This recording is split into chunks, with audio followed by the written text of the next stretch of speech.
Hello, everybody. I'm Dave Olson, editor of the Salem News, and we are here with the candidates for the Ward 2 City Council election, which was on November 2nd. We're here with Kim Peckham. Welcome, Kim. We usually just jump right in. To get started, do you want to take a few minutes to introduce yourself to the community and tell us why you decided to run? Sure. Thanks, Dave. Thanks for having me. I appreciate it. So my name is Kim Peckham, for those of you that do not know me, and I'm running for City Council for Ward 2. Originally, I am from Putnam, Connecticut, a very small town, and I ended up here in Beverly. I attended Endicott College in 1995, where I pursued my undergraduate degree and also my master's degree. And my wife and I live at the bottom of Goat Hill. We love Beverly. We love our community. And this is a great opportunity, and I'm excited to be here. Thank you. Great. So, Ward 2 is one of the more varied wards in the city. You have the downtown, the railroad station, Rantoul Street, Montserrat, Dane Street Beach. What do you think is the ward's greatest asset? What makes it unique? So one thing that I find that's very unique about Ward 2 is our ward is very diverse. We have a lot of families that have been in multiple neighborhoods for generations, and then we obviously have our transients, our new families and individuals that are moving in, which bring a little bit more excitement and bring some of the new to our ward. So I think we have an opportunity where we have some of our traditional individuals that live in Ward 2, and I think we also have an opportunity to have newer folks who've moved into the area to kind of bring that more lively energy. Mm-hmm. Great. Now, for better or worse, a lot of attention has been paid to the development of high-rise apartment buildings on Rantoul Street. There's been several of them have gone up over the past several years. What is your thoughts on that developmental trend? Do you think it's good for the city? Do you think we need more of it? From a standpoint of where we're coming from and what I'm hearing from our constituents is that there's a great deal of concern. And it's not that we're not open to having new development in Ward 2 or in the city of Beverly. It's more of the fact that we feel that our voices are not being heard, that we're not being able to get our thoughts and our responses out to our city council members so that we have more of a say into the things that are happening. And Dave, I'll give you a great example.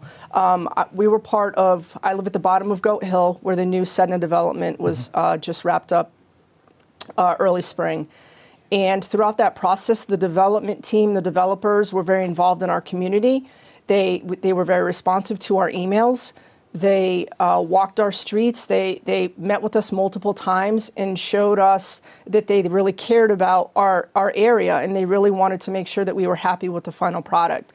And I have to admit, the walkway that they created in that environment, it's absolutely beautiful. And I know that a lot of people in Beverly have taken an opportunity to walk over there and take a look at it. But if you haven't, I encourage people to go look at it, because it's definitely an area in Beverly that it looks so much better than it did. And it's really increased, I feel, our dynamic with our neighbors as well as our new residents that have moved in there. Mm-hmm. Great. Now, the other side of the housing issue is affordable housing. What do you think the city should be doing to spur more affordable housing, not only in Ward 2, and maybe you could give a vision of what more affordable housing in Ward 2 would look like, and citywide? Sure, that's a great question. We really need to look at Beverly, and we also need to look at Ward 2 as the types of families that we have living there. I think partially part of our problem is we look at our property taxes, for example. We look at our ward itself, and there's just such a diverse community that we have some people who are in and out of the cities, some people who work in our school systems. And what we really need to do is tap into our community and make sure that we are providing opportunities for people who are not of that middle class standard to be able to afford a place to live. We should not have people sharing, 10 people in an apartment, which that's more of an example or an exaggeration, but it's definitely something we need to really look at in our communities, making sure we're tapping into everybody, that it's not just our upper class, it's not just our working class, it's everyone. And that also affects our school systems as well. Mm-hmm. We want to make sure that we're getting a diverse group of students into our school systems, whether that's at the elementary school level, middle school, and also high school level. Mm-hmm. Now, kind of staying downtown for a second, a lot of the restaurants and shops that are on Cabot and Rantoul, I mean, they really had a tough time through COVID, and really, the ones who are there really kind of stuck it out. And now, as the pandemic is easing, hopefully, they're finding it difficult to hire, and so that's causing its own stress. What can the city council do to kind of help those businesses come out of the pandemic with some sense of long-term hope for their future? That's another really good point, Dave. I mean, when we talk about all of those restaurants and storefront on Rantoul and also on Cabot Street, maybe it's a roundtable discussion. Maybe it's getting more involved in meeting with them and finding out what their needs are, really looking into where they're struggling and where they're having a tough time. Small businesses as well. I think this pandemic has really affected everybody, across the world, not just here in Beverly, not just, across the United States. And right now we really need to show empathy and support, and we really need to meet as a group and figure out the best way to help them and to help them be successful and get back on their feet. Okay. Now, Beverly Main Streets has a new executive director, Rachel Borgatti. What role do you see organizations like Main Streets playing in the future in the city? And kind of in general, how do you develop relationships as a city councilor with other private and nonprofit leaders? You have to get out and you have to meet people. You have to take that initiative. You need to make sure that you get yourself on a cadence with them to be able to meet regularly, talk about how you can help, talk about different initiatives. I'm a firm believer in collaboration, and I find that when you get a group of people together and you're all working to solve a issue or take care of a problem, and you do it together, it's the sky's the limit. The ideas that you can come up with and being able to help each other out, that's really what it's about. It's about that collaboration, but it's also, Dave, it's about listening. And it's about taking a step back and trying to put yourself in someone else's shoes and really trying to see where they're coming from and what you can do to contribute to making things better. Mm-hmm. So it's something that I take a great deal of pride in making sure that I always try to listen to people and really have a better understanding. But I'm huge in team building and group dynamic and being able to come together as a group and coming up with solutions. Okay, thank you. Let's get back to COVID for a minute.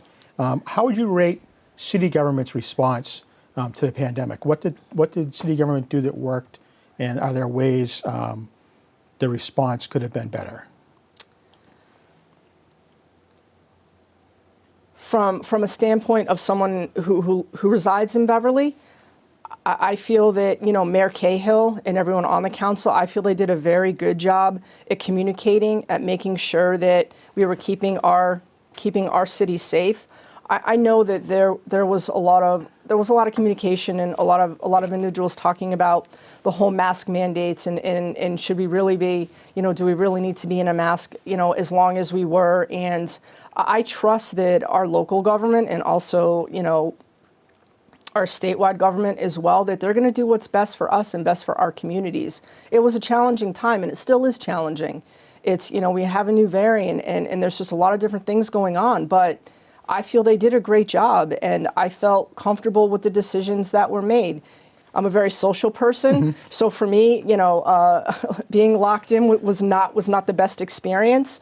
But I found ways to keep myself busy. But I know that it was for the betterment of our community. It was for our safety, which that comes first. Yep. Are there lessons that could be learned that can be applied to better government going forward? I mean, are you a fan of Zoom city council meetings, the kind of hybrid model there? Was that?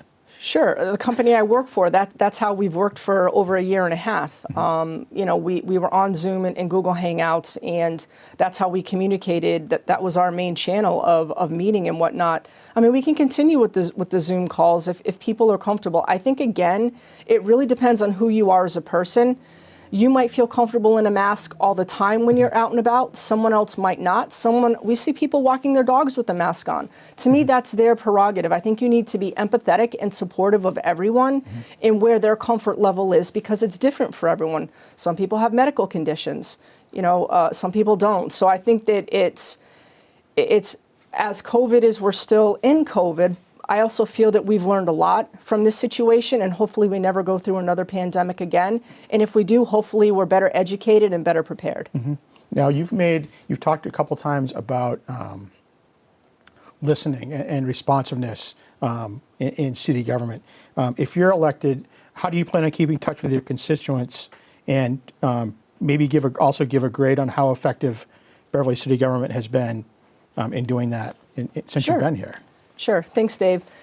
So the main reason why I'm running for Ward 2 for City Council is I want to be a voice for our constituents. I want to be someone who's going to advocate for them. I want them to know that I want to listen to them. I want to hear what they're saying. And I also want them to know that I'm going to respond when they reach out to me. I feel that's something that has been lacking in our ward. It's something that's very important, and communication. We really need to make sure that we're communicating.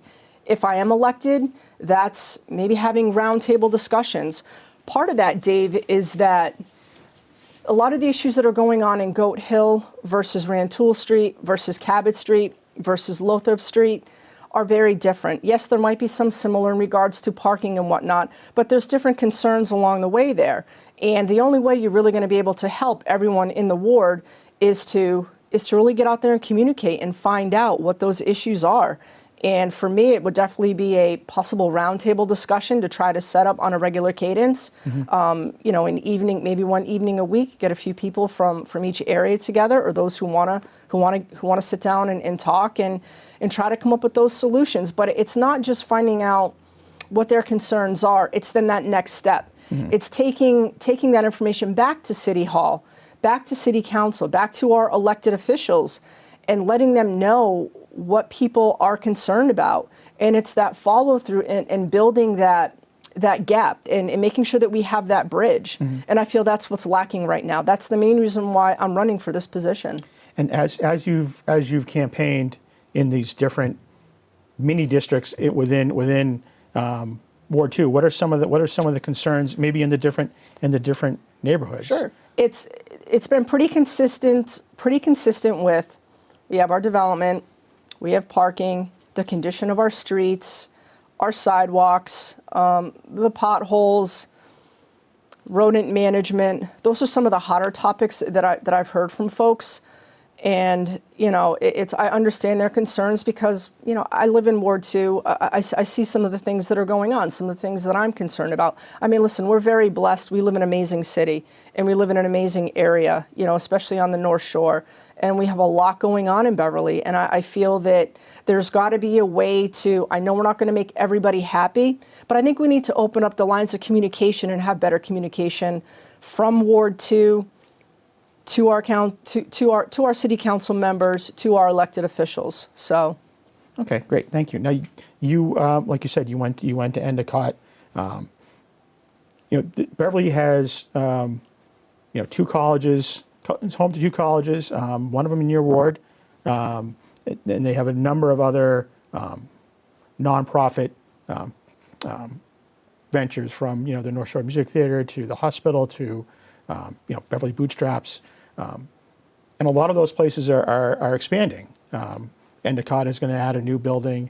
Everybody's been growing, and when nonprofits expand, property tends to come off the tax rolls, and it kind of creates a friction with there. How do you balance the need for those organizations to remain strong with the need for the city to have enough tax revenue to do what it wants to do? That's a great question. To be honest, I would have to say that it would probably take communication with the mayor. It's going to take communication with the council and also all of our nonprofit organizations. And when you're talking about budgets, there's always a way and some wiggle room somewhere to be able to do the things that we need to do. And trying to keep everyone happy across Beverly, that's another area where it's going to take a lot of communication. And I think that people are going to have to find a way to figure it out and work together. It's, again, it's not, we're not always going to make everybody happy, but at the same time, people are concerned about higher property taxes. I think we're all dealing with it, especially during the time of this pandemic and coming out of it. It hasn't been easy for everyone. Right. Now,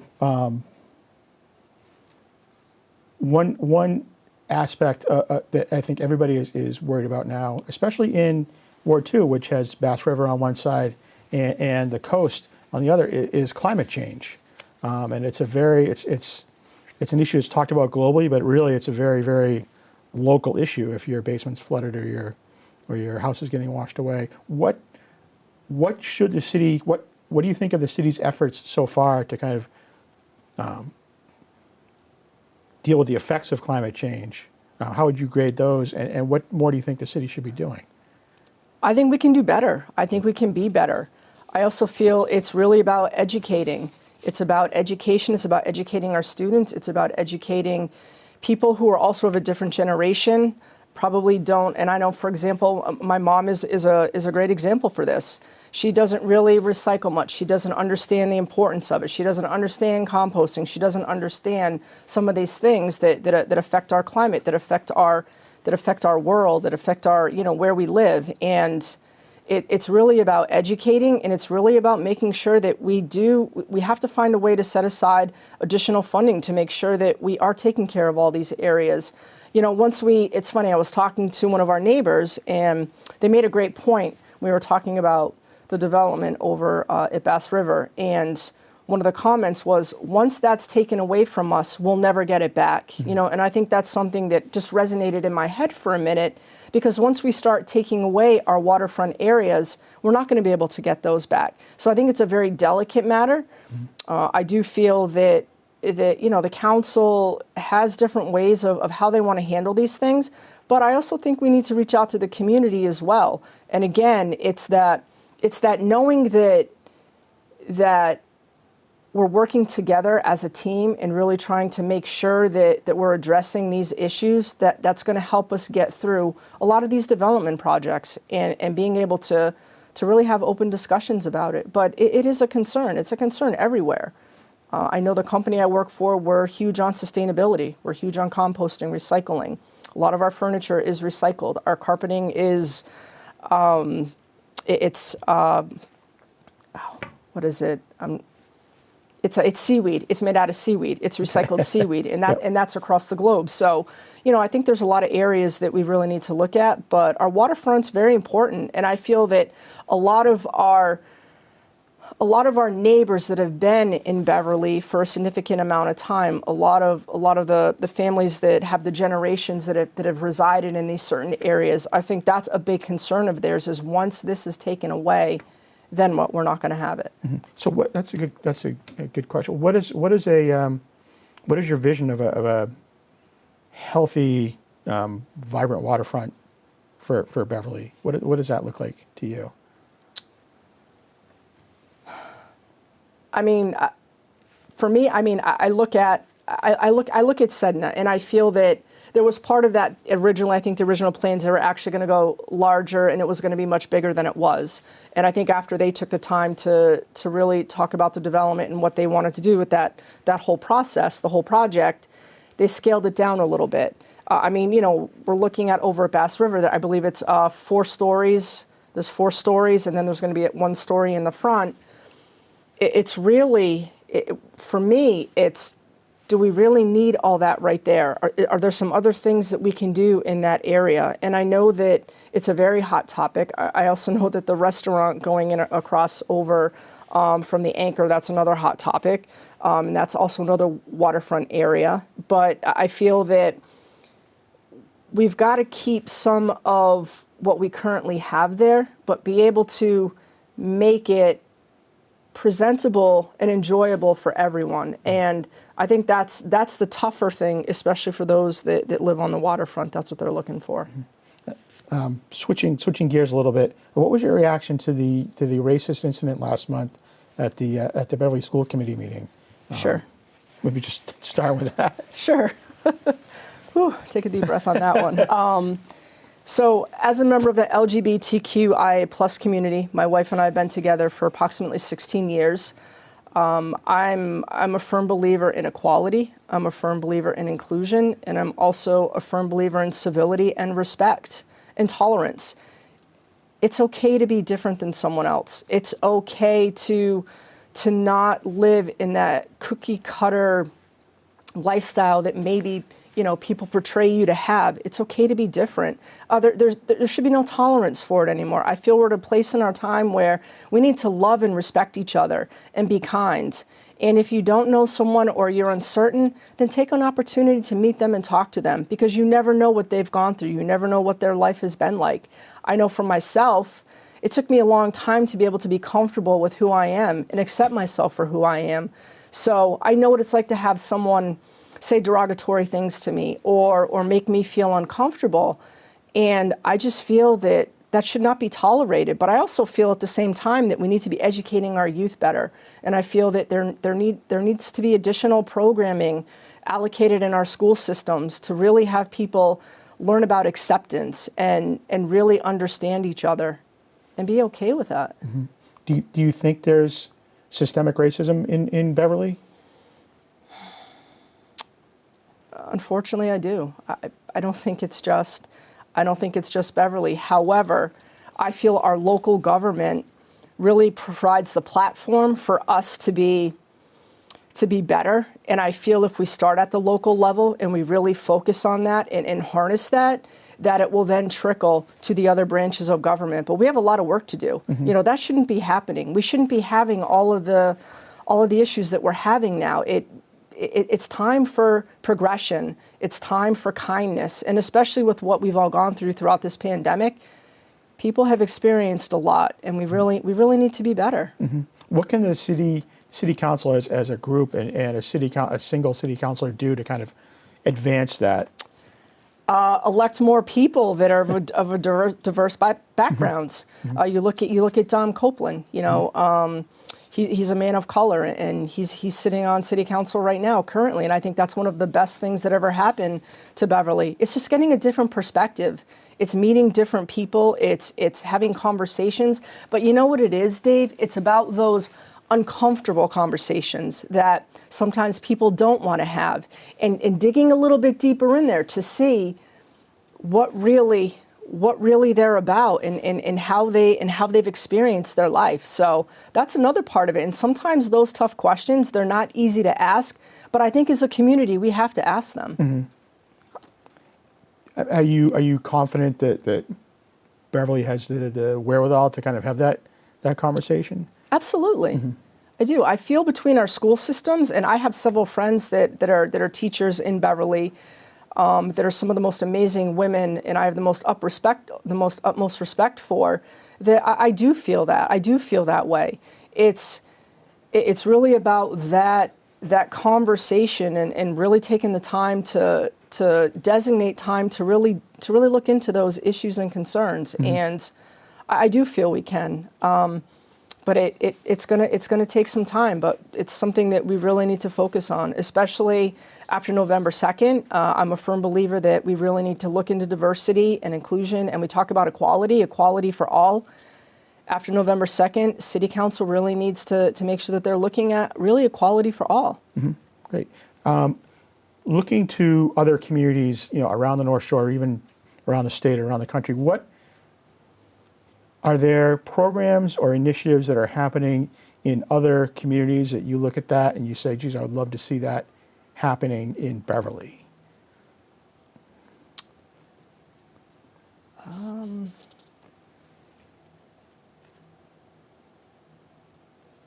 Can I get back to you on that? Yeah, it's okay to say Beverly's perfect. That's that. Okay, it is. I mean, obviously, we're all living here, so. We have covered a lot of topics today. I think being elected to city council and being a first-term city councilor, I think you're probably thinking you need 2 or 3 priorities. If you're elected, what are your top 2 or 3 priorities? Sure, absolutely. One of them is our streets and our sidewalks. That's important, and I want to touch on this for a moment. We've had a significant amount of development in Ward 2. I think we're probably probably our ward has had the most development in Beverly within the past, I would say, roughly 8 years or so, give or take. And one thing I know that walking around that we really need to make sure that we do focus on is our ADA requirements for our streets and our sidewalks. There's several places in Beverly that they're not, and I think that's something that we're not doing right by our community, and it's something we definitely need to take care of. We've all talked about parking. I've heard so much about it. I think I'm dreaming about it in my sleep at night. But parking is another area, and it's not just Ward 2. It's parking in general. But I definitely know in Ward 2, I've had several conversations with people that reside in Ward 2.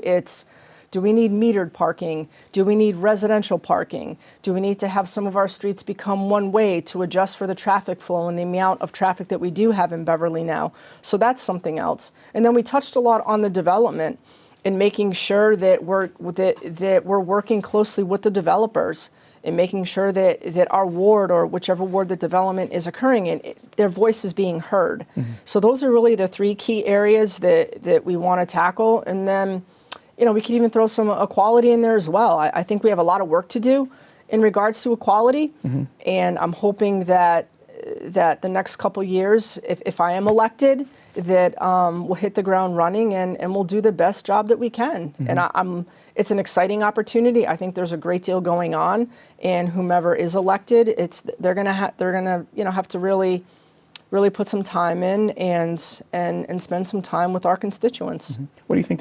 Parking. If you can solve the parking problem, you'll be famous. What would be your first preference for that, for dealing with the?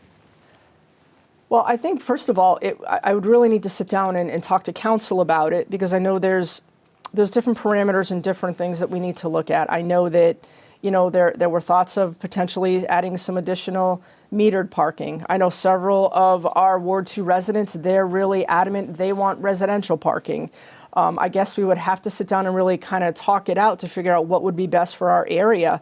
It's as we keep developing and as we keep increasing our population, it's not just about the parking and the traffic, but we're also increasing our enrollment in our school systems. We're also putting more of a stress on our police and our fire departments, which is another area that we need to make sure that that they have the resources that they need to have in order to service us and be successful. So we're coming to the end. To wrap up, sure. What would you say to viewers at home weighing how to vote next month? This is your chance to talk to the viewers directly. Thank you, Dave. So thank you for your time. I appreciate it. So what I want to tell everyone who's voting, please, please, please, I urge you to vote on November 2nd. This isn't about which candidate you vote for. It's about your responsibility. It's about your civic duty to get out there and make a difference. If you're not happy with how things are going, you have to get out and vote. Get your family members out to vote. Get your friends out to vote. November 2nd, our Ward 2 election will be at the library. I will be out there. I hope to meet all of you. Please get out and vote. Thank you so much. Thank you. And shortly you'll see on the screen a list of dates, how to vote, where to vote. And that, again, the vote is November 2nd. And thank you very much. Thank you, Dave. I enjoyed being here. Great.